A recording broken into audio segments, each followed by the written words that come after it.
দৈনিক জায়জায় দিনে একটি রিপোর্ট আছে এবং রিপোর্টটি আমার কাছে গুরুত্বপূর্ণ, কারণ যার উক্তি ধরে রিপোর্টটি করা হয়েছে তিনি বাংলাদেশে অনেক বড় মাপের একজন মানুষ এবং সংবাদ মাধ্যমে খুবই পরীক্ষিত এবং খুব রমরমা হটকেক বলা যায় সংবাদ মাধ্যমের সাংবাদিক হিসেবে, যার নাম যশ সারা দেশে ছড়িয়ে আছে। তিনি আছেন খালেদ মহিউদ্দিন। খালেদ মহিউদ্দিন সম্পর্কে ব্যাকগ্রাউন্ড বলার জন্য বসিনি, তবে এইটুকুই শুধু বলার জন্য, শুধুমাত্র তিনি যেখানে যান, তিনি নিজেই একা একটি প্রতিষ্ঠান হয়ে গেছেন এবং যেখানেই যান তিনি ডয়চে ভেলিতে ছিলেন, তিনি ইন্ডিপেন্ডেন্ট টেলিভিশনে ছিলেন, তিনি এখন ঠিকানাতে আমেরিকাতে, অর্থাৎ তিনি বাংলাদেশে থাকেন, তিনি জার্মানিতে থাকেন আর তিনি আমেরিকায় থাকেন। খালেদ মহিউদ্দিন বাংলাদেশে একটা বিশাল দর্শক গোষ্ঠী, শ্রোতা গোষ্ঠী, তার পাঠক গোষ্ঠী রয়েছে। সেই খালেদ মহিউদ্দিন যখন কোনো বিষয় অ্যানালাইসিস করেন সবাই কান দিয়ে শুনে, এবং তিনি প্রশ্ন অনেকে বলে তিনি কি আওয়ামী লীগ না বিএনপি। আওয়ামী লীগের সময়, আওয়ামী লীগ পিরিয়ডে বলা হতো তিনি বিএনপির মানুষ, আর এখন যখন পট পরিবর্তন হলো তখন দেখতাম অনেকেই যারা আওয়ামী লীগের সময় তাকে পছন্দ করতো আওয়ামী লীগ বিরোধী কথাবার্তা বলার জন্য, তারা আবার বলে খালেদ মহিউদ্দিন মনে হয় ডিরেলড হয়ে গেছে, খালেদ মহিউদ্দিন মনে হয় লাইনচ্যুত হয়েছে, খালেদ মহিউদ্দিন কি আওয়ামী লীগ থেকে টাকা খেয়েছে কিনা। দেখবেন এরকম কথাবার্তা আপনাদের চারদিকে হয়। এটা হচ্ছে এখন আর তার পছন্দ হয় না সত্য কথাগুলা। আওয়ামী লীগের সময় যারা আওয়ামী লীগ বিরোধী ছিল তারা এখন কমফোর্টেবল অবস্থায়, এখন তারা একটু কিছু কিছু বাড়াবাড়ি করে আওয়ামী লীগের মতো, এগুলো যখন খালেদ মহিউদ্দিন ধরে বসেন তখন আর তাদের এটা ভালো লাগে না। সেই খালেদ মহিউদ্দিন বলছেন হাসনাতের পাশে দাঁড়ান খালেদ মহিউদ্দিন। জাতীয় নাগরিক পার্টির দক্ষিণাঞ্চলের সংগঠক হাসনাত আবদুল্লাহ দাবি করেছেন, জায়জায় দিনের রিপোর্ট সাবেক মন্ত্রী সাবির হোসেন চৌধুরী, সাবেক স্পিকার শিরিন শারমিন চৌধুরী এবং ঢাকা সিটি কর্পোরেশনের সাবেক মেয়র শেখ ফজলে নূর তাপসকে সামনে রেখে বাংলাদেশের ক্ষমতাচ্যুত আওয়ামী লীগকে পুনর্বাসন করার চেষ্টা চলছে। বৃহস্পতিবার রাতে হাসনাত আবদুল্লাহর ফেসবুক পোস্টে বিষয়টিকে তিনি রিফাইন্ড আওয়ামী লীগ নামে নতুন একটি ষড়যন্ত্র হিসেবে বর্ণনা করেছেন। ক্যান্টনমেন্ট থেকে এই পরিকল্পনা করা হয় বলেও তিনি তার পোস্টে উল্লেখ করেন।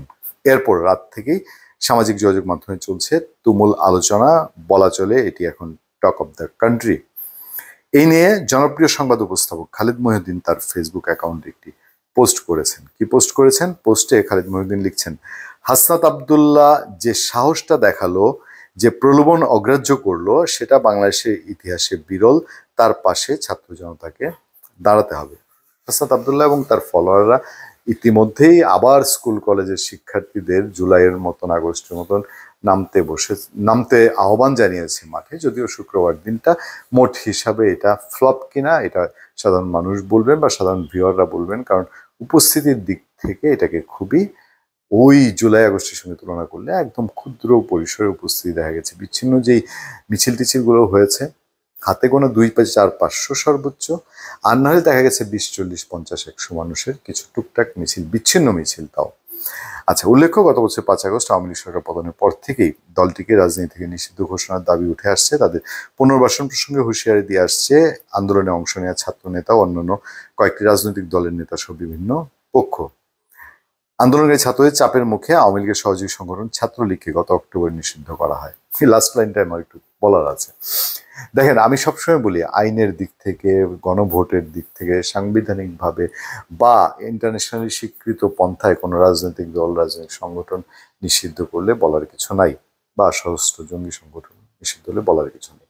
কিন্তু চট করেই দেশের একটা খুব মুষ্টিমেয় একটা গ্রুপের দাবির মুখে, চাপের মুখে একটা বহু পুরানো 50-70 বছরের একটা রাজনৈতিক দলের অঙ্গ সংগঠনকে দেশের স্বাধীনতা, সার্বভৌমত্ব সৃষ্টির সাথে যার ত্যাগ ইতিহাস, সেটাকে নাকচ করে দেয়া খুব হাস্যকর। সেই প্রশ্ন অনেকেই তুলেন, কিন্তু তবে আমরা মূল প্রসঙ্গে যেটা ছিলাম, খালেদ মহিউদ্দিন হাসনাত আবদুল্লাহর পাশে দাঁড়ানোর কথা বলেছেন। আমি এই মুহূর্তে এই বিষয়টায় কোনো মন্তব্য করব না, কারণ দেশ খুব সেন্সিটিভ একটা জায়গায়। আপনাদের উপরে বিবেচনার দায়িত্ব রাখলাম। ভালো থাকবেন, সুস্থ থাকবেন। সত্য, করুণা এবং সহনশীলতার সাথে আপনাদের সাথে আমি আতিক রহমান, পূর্ণিয়া।